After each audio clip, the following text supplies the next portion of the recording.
Gandang araw sa ating lahat. Ang pag-aaralan natin ngayon ay ang addition of similar fraction.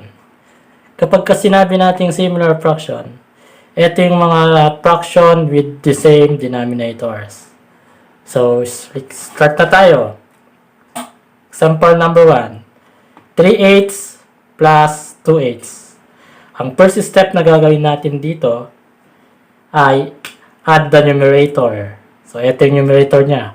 3 plus 2 is equal to 5. Then, next step, copy the denominator. Ang denominator dito is 8.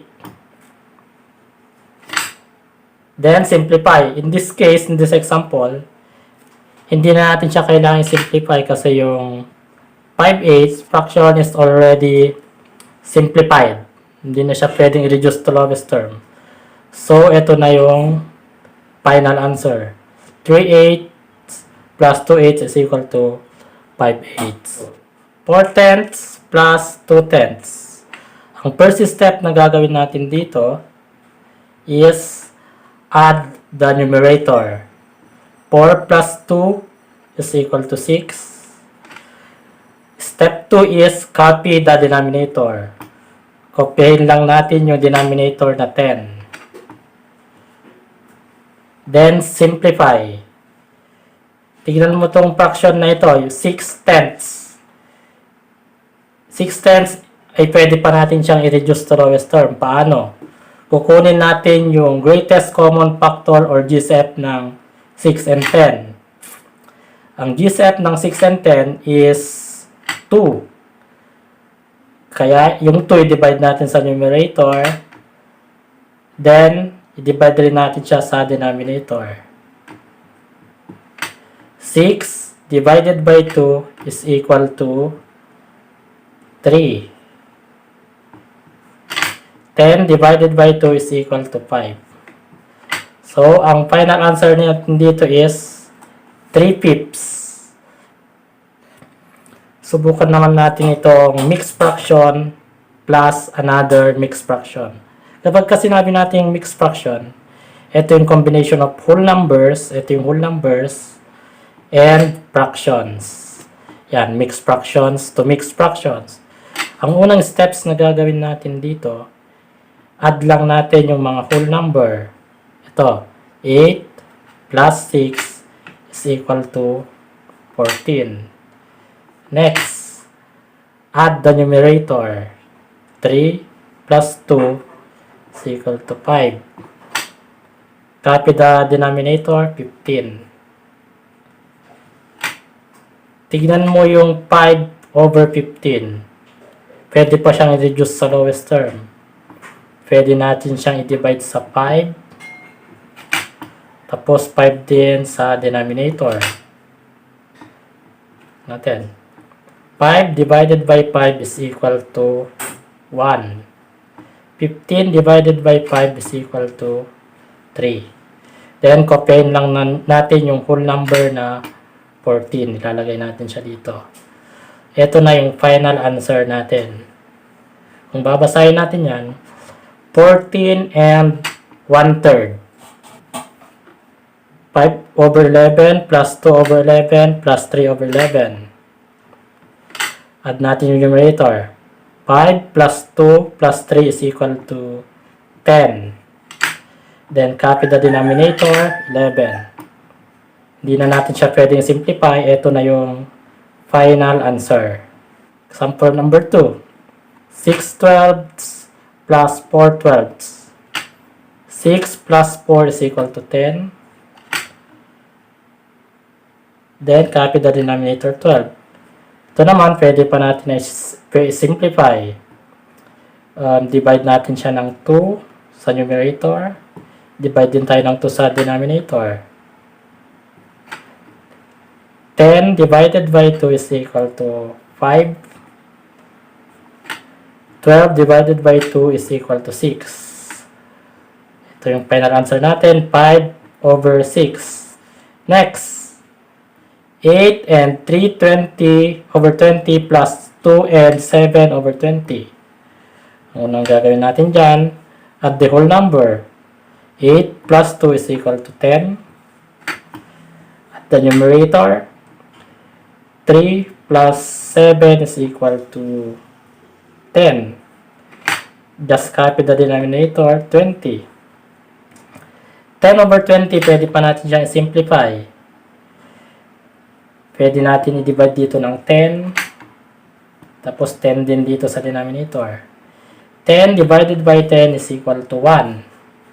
20 divided by 10 is equal to 2. Then, copy the whole number. So, ang final answer natin dito is 10 and 1/2.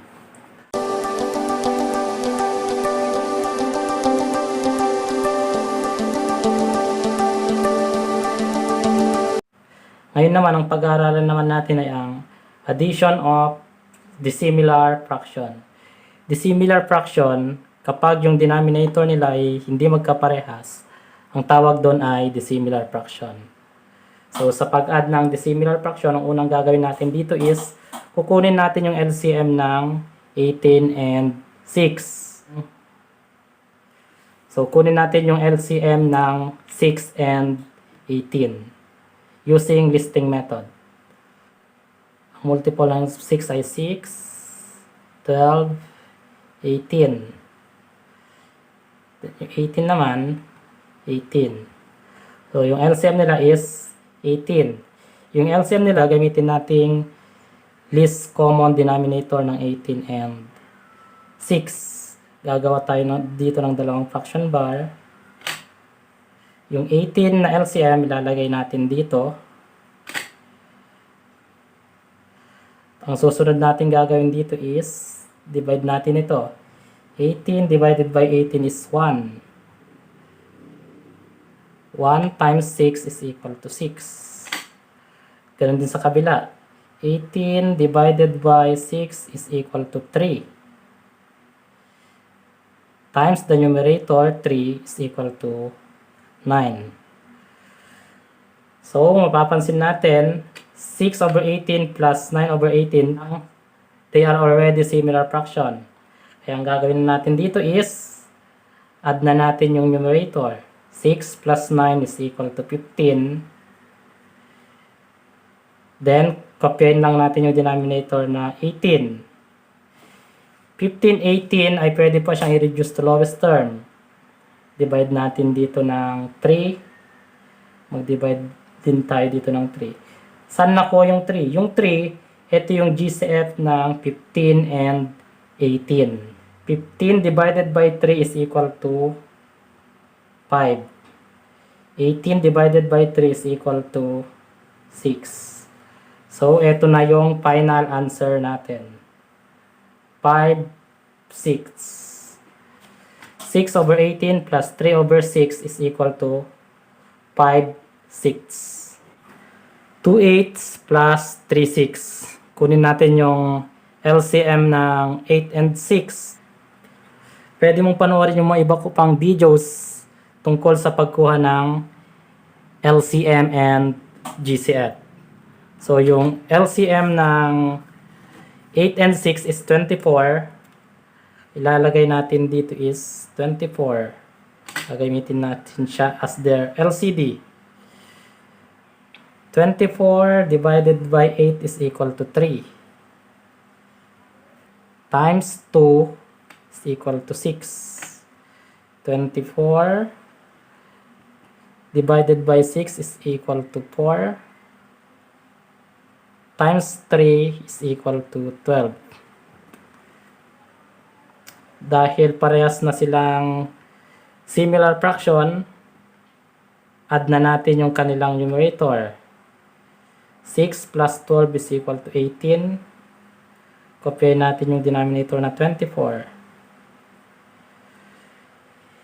18 and 24, pwede pa natin siyang i-reduce to lowest term. Kukunin natin yung greatest common factor ng 18 and 24. Ang GCF ng 18 and 24 is 6. Kaya yung 6, i-divide natin siya sa numerator.